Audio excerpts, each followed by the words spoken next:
Hey, this is our course on team design, and this is part one. We're going to be talking about 3 obstacles to building a great team. So we're talking about obstacles today. People deal with obstacles in different ways, for sure. Sometimes obstacles can get in our way and just keep us stuck. Sometimes obstacles are something to get past. We're going to really attack this from the perspective of working through obstacles. There's a book I've been reading recently that I think is really good. It's called The Obstacle is the Way, and it's by a guy named Ryan Holiday. In this book, he's got a quote that says, "This thing in front of you, this issue, this obstacle, this frustrating, unfortunate, problematic, unexpected problem preventing you from doing what you want to do, that thing you dread or secretly hope will never happen, what if it wasn't so bad?" That's a great question. What if it wasn't so bad? And that's kind of the spirit that I want to lead this part of the course. That is that sometimes we make things worse than what they really are. The obstacle seems much more difficult than what it needs to be. It all starts with people. Products are designed by people, created by people, and sold by people. Business decisions are made by people. All problems are caused by people and solved by people. Nothing happens in business that isn't affected positively or negatively by efforts of people. Now, some of you are thinking, now, wait a minute, not all products are made by people or made by robots. And there's some truth to that. Robots are made by people as well. In the bowling world, throwing a strike is impossible if you don't hit the head pin. The head pin and the ball and the other pins has a domino effect and takes care of the other ones. And that's the same thing in business too. In the book, Good to Great, Jim Collins talks about the importance of looking at who first and what second. If we get the right people on the bus, the right people in the right seats, and the wrong people off the bus, then we'll figure out how to take it someplace great. If we don't get the who right, we won't get the what right, especially if we work for ourselves. Why don't we get this right? Why is this staffing thing such a struggle in our world? Why do so many restaurant leaders and restaurant owners struggle with the staffing? Is it really as hard as what the results that we're getting is? Or are there things that we can do to make it better? I think there's a lot of opportunity out there. And I think the environment when it comes to staffing and people is a little different than what most people think. Most people will look at it and they'll just see the big obstacles. They'll look at the external obstacles, the work ethic and the culture. I believe that we have as great of an opportunity to staff our businesses right now as we have in a long time. Obstacle number 1, leaders do as little as needed. There's a law called the law of least resistance. It's kind of a universal principle. It explains the behavior of people, and pretty much everybody uses the law of least resistance quite a bit in their lives. And the law of least resistance is not a bad thing. It's actually a good thing. It's designed to really help us, because if we're going to do something, we don't want to be spending a lot of extra time doing something. We want to be able to be as efficient as we can and waste as little time and efforts as we can. And so we're designed to be that way. The problem is that sometimes we don't recognize that the actual path of least resistance is a little longer route than what we think it is. That's why we take shortcuts. But we don't recognize that sometimes that path of least resistance isn't really an effective path. So we really need to do better than that. Leaders don't generally enjoy the process of recruiting. Most look at it as a necessary evil rather than an opportunity. And I think that's true. Most people just really aren't crazy about the recruiting process. I'm not really crazy about it. I do it, and I've trained myself to do it, and to get after it, and to be assertive with it. But that didn't come natural. It took a little while to figure that out. Just really understanding the needs of the business really helped a lot. And then asking myself, what's the price that we need to pay in order to get the results that we want? Sometimes there's no shortcuts. We've got to pay the full price. We've just got to get after it and do it. So a lot of leaders will just hire just enough to maintain staffing with a minimal disruption. That's a pretty common theme. We've got a number in our mind that fills the seats. Once we get to that, we can kind of take our foot off the pedal and coast a little bit because our numbers are fulfilled. And so we think of staffing in terms of numbers or quantity instead of quality. Oftentimes it's just really about getting the right number of people. But really, if we want to staff our stores well, staff our businesses well, we need to be thinking about quality and quantity simultaneously. Recruiting doesn't feel urgent until it's too late. As a result, we wait until there's a hole to fill. So we don't get on the staffing, we don't interview, we don't recruit because we think our staff is as full as it needs to be. and then somebody leaves, or maybe an important part leaves. Because there's a hole that they leave behind, we have to jump in and fill that, as maybe as well as some other people jumping in and filling that hole. But we're a big part of that, especially if we're doers. If we're doers and we tend to roll up our sleeves and just get after it and do it, then we'll be the first ones to jump in to fill those holes. And that leads us to struggling with having the time to recruit and to make up that position that we lost. And so that's the biggest excuse that I've heard over the years with staffing problems, is that I just don't have time. I can't find time. I'm putting out fires. And as we go on here, we'll see how that's not a very good excuse. It's a valid excuse, but it's not a good excuse, because the key to really getting over these obstacles is to face them, and facing them is going to be hard, meaning your job's going to get a little harder for a little while before it gets easier. And if we try to make it as easy as we can, we're just not going to get past the obstacle. The obstacle is going to beat us. All right. We compromise and hire any warm body. That's something that we do, and we do as little as needed. We'll just be in a position where we'll take anybody that we can get because we're already shorthanded, and that's our main priority. Got to get the numbers back up. Got to cover the shifts. Our fate is determined by those who apply. So when we get desperate and we're hiring anybody that comes along, or maybe not anybody, but really anybody that seems like they might be okay, then we really have lost a lot of leverage there. We are dependent on those who come and apply with our company then. And that's a hard place to be. Another thing that happens when we do as little as needed is we become frozen, so we don't hire anybody.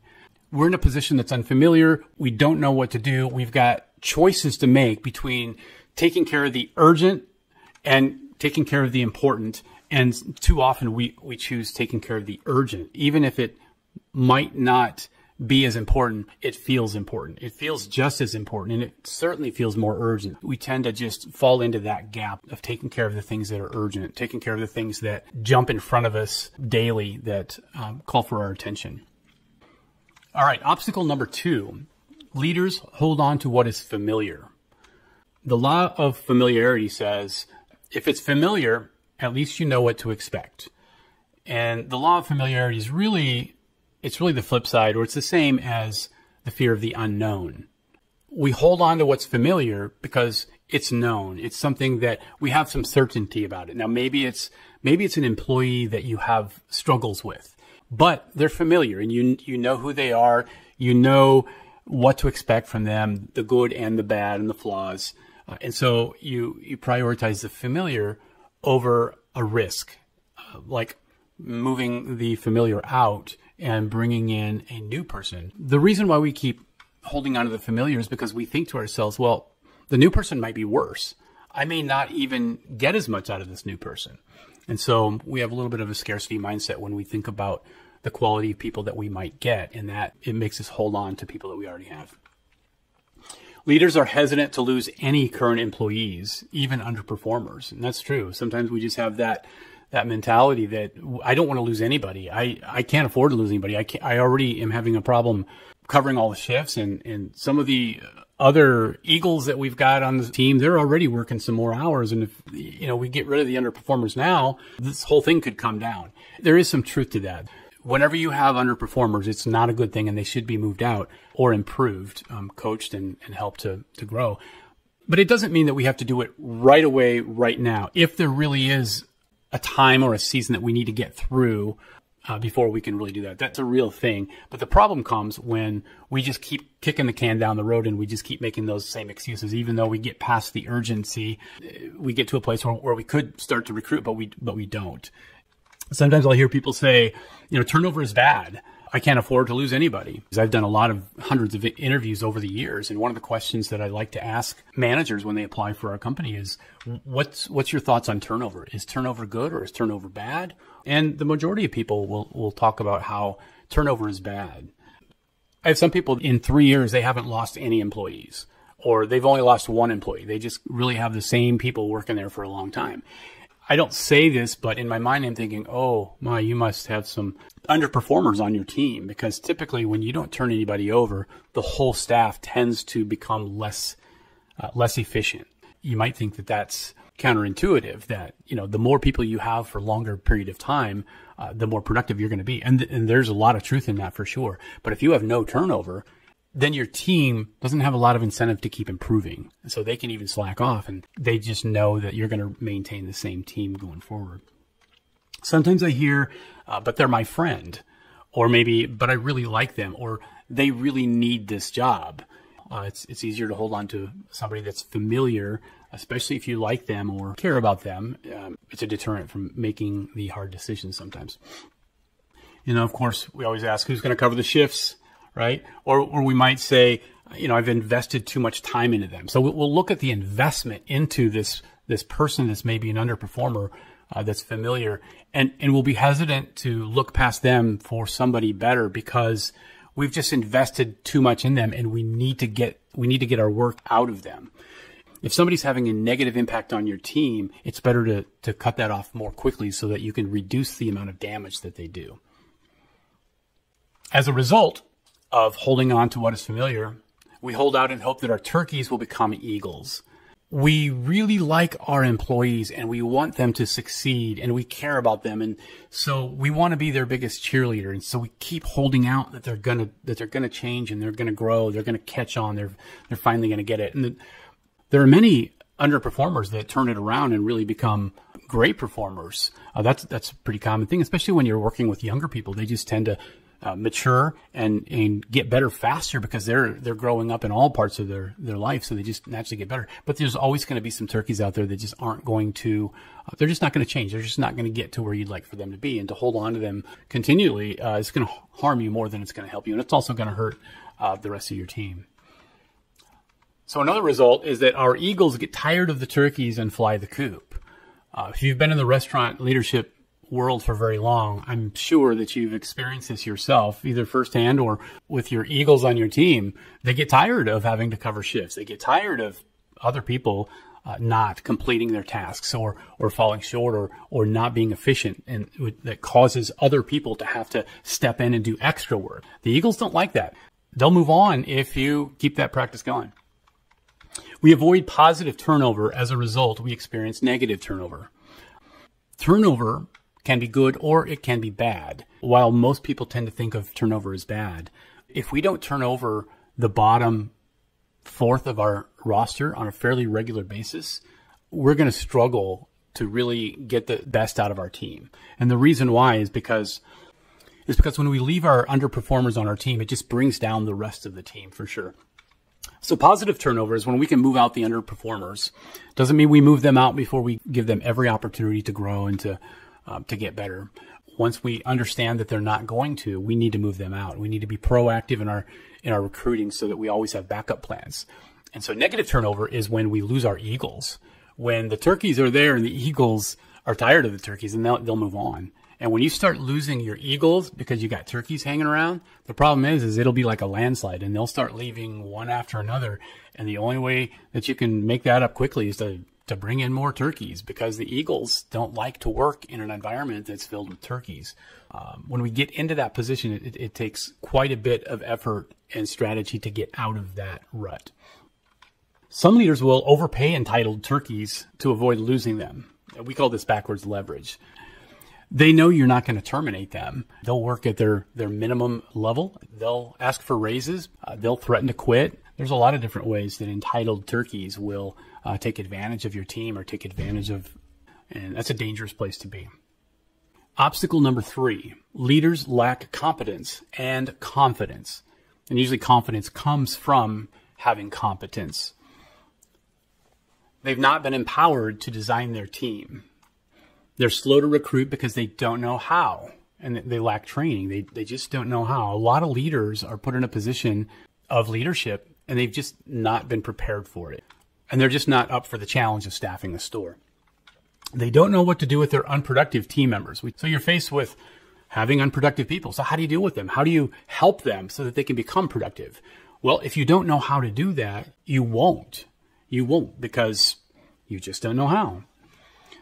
They don't feel like they have permission or authority to design a team. So leaders oftentimes will lack the permission or authority. Sometimes maybe their area supervisor or maybe the owner of the business will take on those duties. And maybe they should, maybe they shouldn't. Because you don't have the authority or the permission to design your team, you feel helpless. They don't believe it should be their responsibility. Maybe it's not that they haven't been given that responsibility. It could be that they just don't believe it is their responsibility.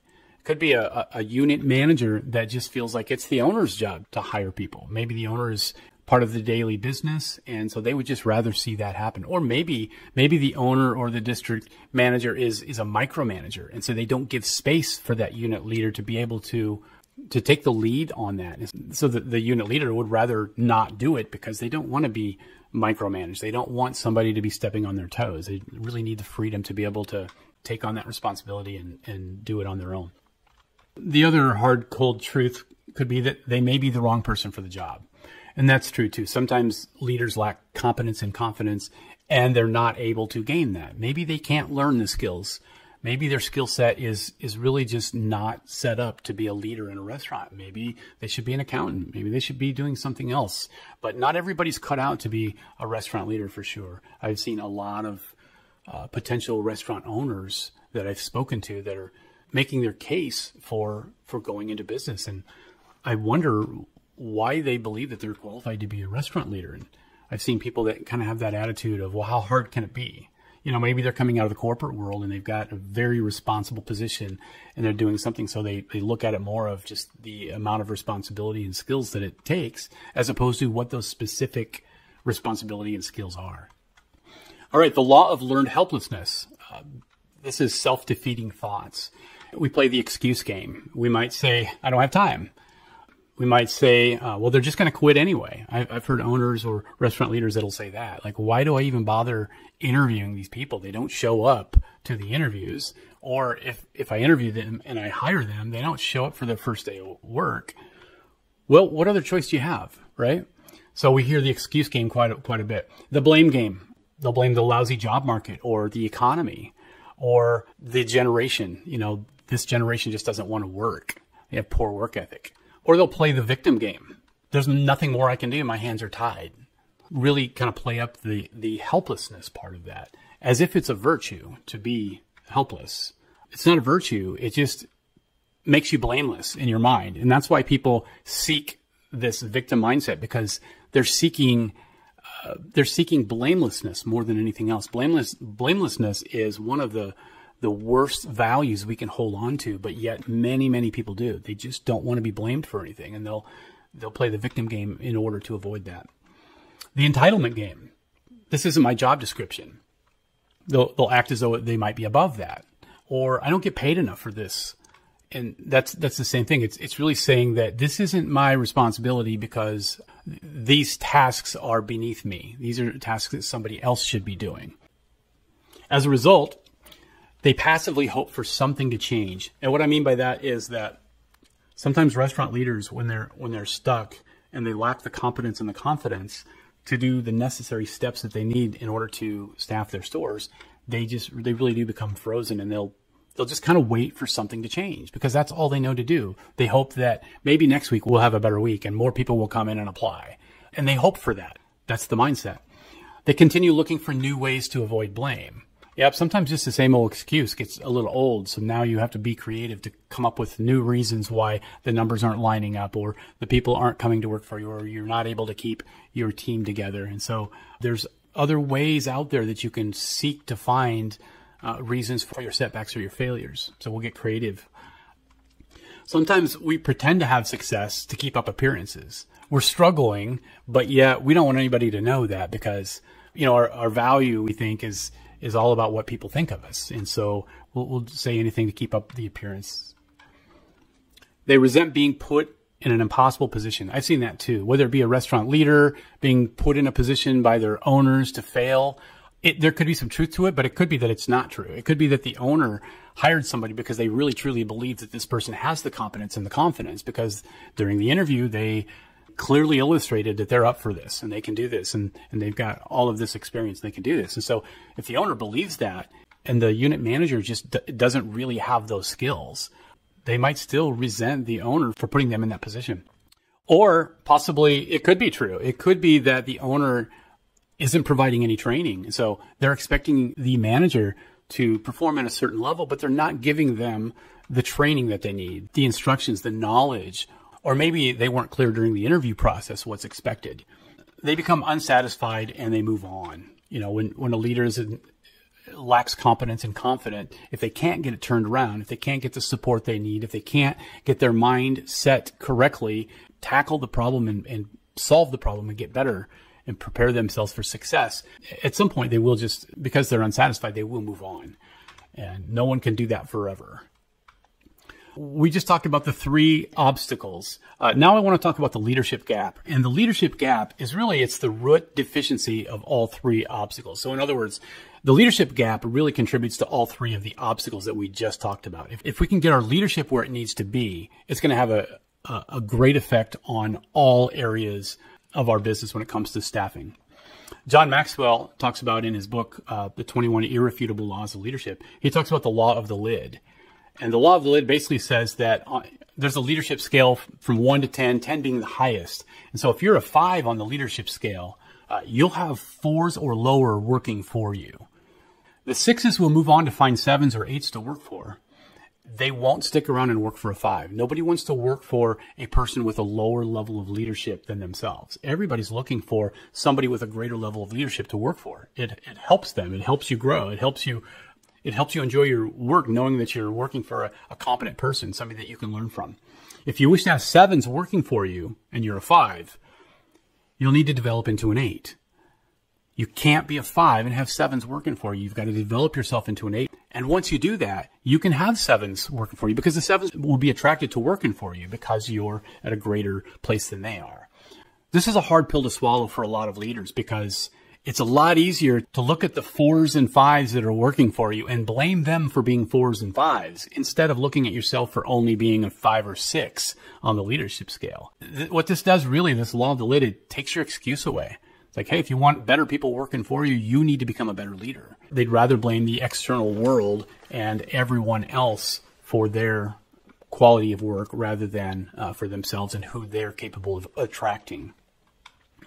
Many leaders are productive team members, but not effective at leadership.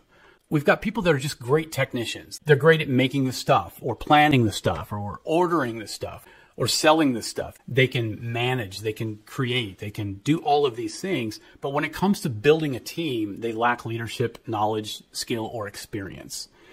Sometimes when we promote people within an organization, we underestimate the necessity for leadership. And we tend to look at their abilities to be efficient, and productive, and reliable. And we think that those skills are just going to translate into leadership, but they just don't. There are many people that are great. They're great employees, or they're great shift leaders, or maybe they're great assistant managers. But when it comes to being the one in charge, the Batman of the store, they just don't have that. They can be a Robin and they can work under a Batman, but when it comes to stepping up, they just can't do that, or at least not at the time, until they do learn that the knowledge and the skill and the experience. The leadership gap. So many leaders have yet to embrace 100% responsibility for their results. This is really the crux of this whole part 1, and that is that until a leader rises above the point of power by taking full responsibility, they'll continue to measure themselves by their efforts rather than their results. There is this line, there's this responsibility line, and if you're below that, it means that you're making excuses, you're not stepping up, you haven't made it your responsibility to staff the store. You've fallen short of that somehow. They will always be understaffed, or worse, fully staffed with underperformers. When we don't take full responsibility, we don't own our position and we don't own our results. In order to own your results and to get the results that you want, if you want to have a staff that's quality and that can take care of things when you're not there, you've got to be fully responsible, because that staff, that team isn't going to create itself. It's only going to get there because you've taken it upon yourself to make that happen. If you don't, if you sit back and let that happen, if you're passive, it'll never happen. So if we live below the line, we tend to justify our efforts. We work harder to make up for others. When we live below the line, oftentimes we can be very responsible for our own actions, but we don't take responsibility for other people's results, right? We don't make sure that it happens. And so when other people underperform, we just jump in and do it for them. So we work harder to make up for others when we're below the line. We'll also continually talk people out of leaving, right? So we don't have positive momentum. We don't have positive leverage, and And when the turkeys start to get entitled and they want to walk out, if you don't give them a raise, you have to do something. You have to act to kind of save the situation. Sometimes it means talking people out of leaving, trying to get them to change their ways or give you a little bit more time, whatever it is. Or sometimes we'll continue blaming others and circumstances when we're below the line. Or we'll play the victim role, stay helpless. Or we'll settle for less, compromise future success. Instead of stepping up and really moving in a way that the future is going to be great because you're going to do everything that you need to in order to get the kind of staff you need 2 months down the road or 4 months down the road, you just settle for less and you compromise your future success. You just kind of stay where you're at and keep doing what you're doing. Or you'll keep trying until it gets too hard and then you'll give up. And then you'll start the process all over again at a different company. This is part 1 of team design, and I hope you got something out of that. We do have a worksheet that you can download on the website, and so feel free to check that out. Thanks, everybody.